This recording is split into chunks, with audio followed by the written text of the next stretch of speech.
Hello, thank you for joining me and welcome to Write On, a video series about writing. I am Quinne, your host, author of the steampunk series The Captain and the Lady Fair, with book 3 in progress and a cookbook. Today's topic, talk, or table of contents. Before I begin the video of the software view, I want to better cover signatures. As I said, signatures are the print sheets used by printers. They don't use small 8.5 by 11 sheet of paper, but huge sheets printed on both sides with several pages. Quarto, or 4 leaves, which is 8 pages. Sexto, or sixmo, which is 6 leaves, or 12 pages. Octavo, or 8 leaves, or 16 pages. The names and numbers go even higher. These are then folded, cut on the spine edge, roughed up, glued, then the other sides get a trim. Why am I explaining this? Because it helps understand the layout and what you need to have as a page count so there are no extra blank pages in the back. For a more extreme example, signatures can help you do odd projects. For example, this is a double-sided book. Once you get done reading the first book, you simply turn it over and read the second book. The second book's layout is set up so that you open the cover, you have your first page of text.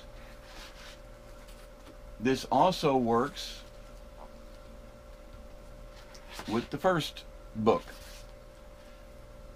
If you don't understand the signatures, you'll end up with blank pages in the back. And the reason is, if you do a project like this, it has to be loaded as one file.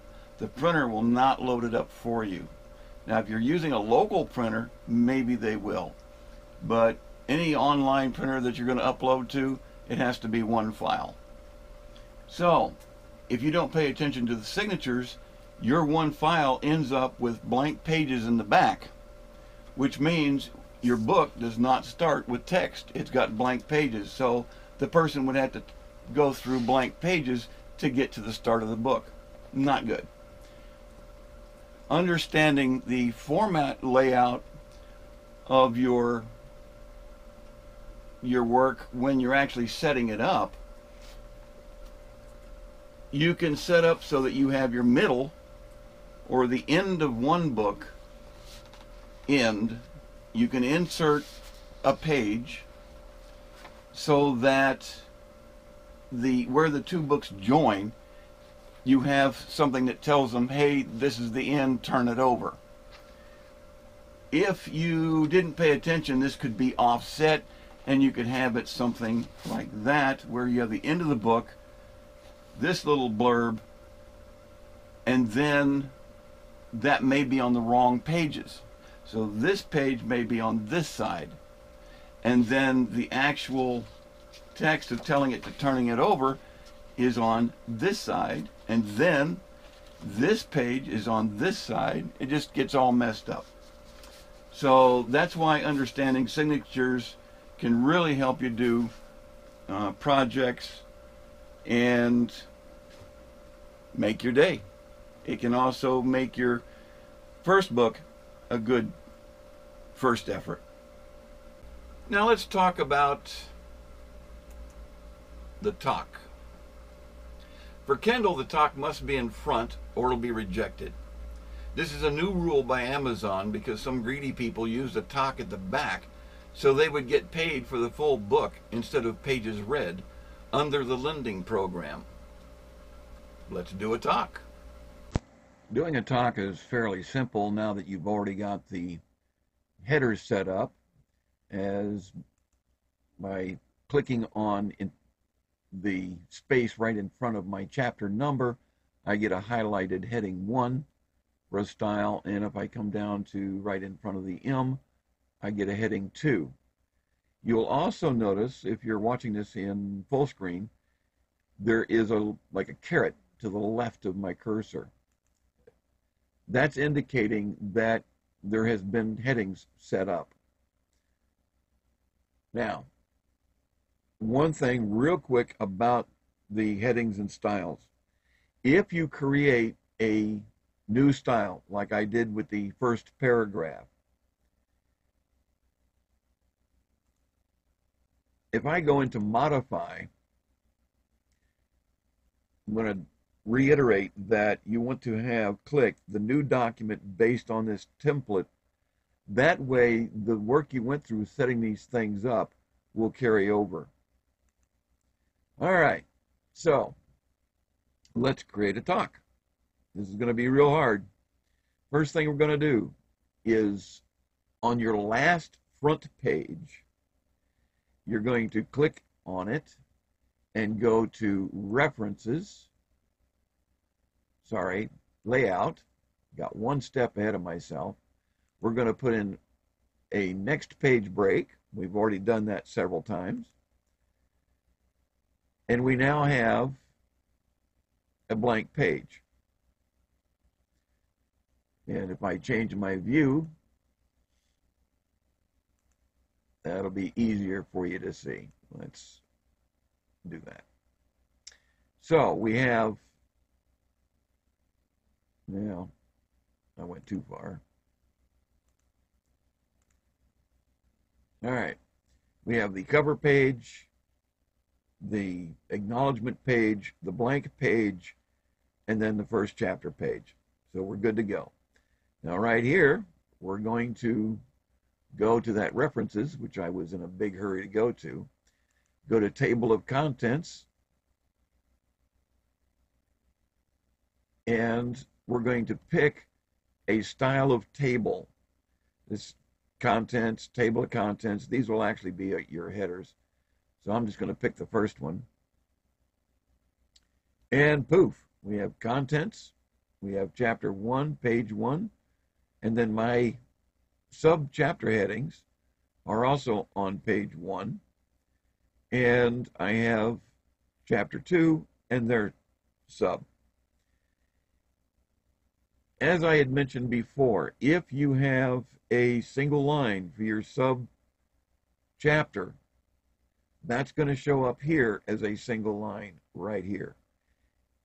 The easy way to get this to show up on the same line as the number, you'd have to put it up so it's 1 and then the subchapter heading right behind it. Then it will put it all on one line. Now, in my case, I don't want these subchapter headings. So I'm going to, well, first off, we'll make it so we can see it.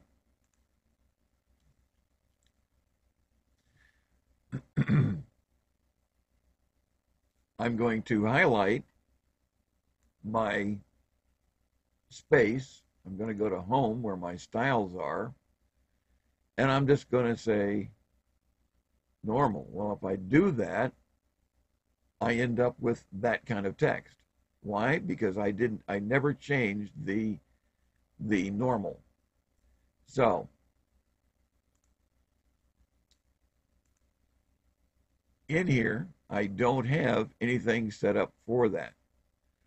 So I could create a style, which would be the easiest way.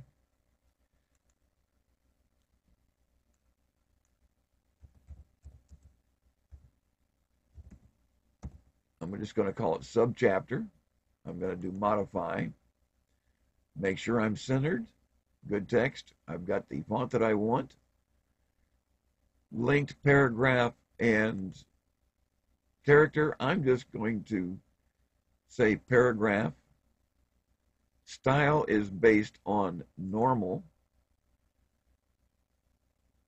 And double check to make sure that nothing went wacky on me, which it did. Put everything back. All right. Now, again, I would say click on the new documents based. That way it'll carry over to the next time I open a blank Word document, that style will be there. We'll go into our paragraph and we'll double check that everything's zeroed.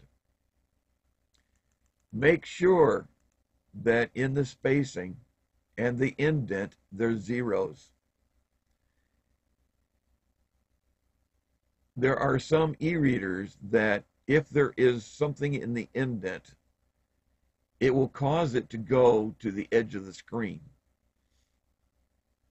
And we don't want to do that. Now, indent, don't get that confused. That's not the same thing as a paragraph indent. This is an indent from right margin and left margin. So we'll just zero that out and say, okay. Now when I click in front of the M, I don't have that little triangle, which means it's no longer linked. So if we go back up to contents, gee whiz, it's still there. Well, we go into references and we go to update table. Now, if I had added a bunch of text and did nothing with the headers, the text would change the page numbers where the chapter headings fall. So you would just hit that and it would update the page numbers. We're going to update the entire table. Whenever you do changes to your chapter headings, you want to do that. So we'll hit it and poof, my subchapters are gone. It's that easy. And that's how we can do a talk.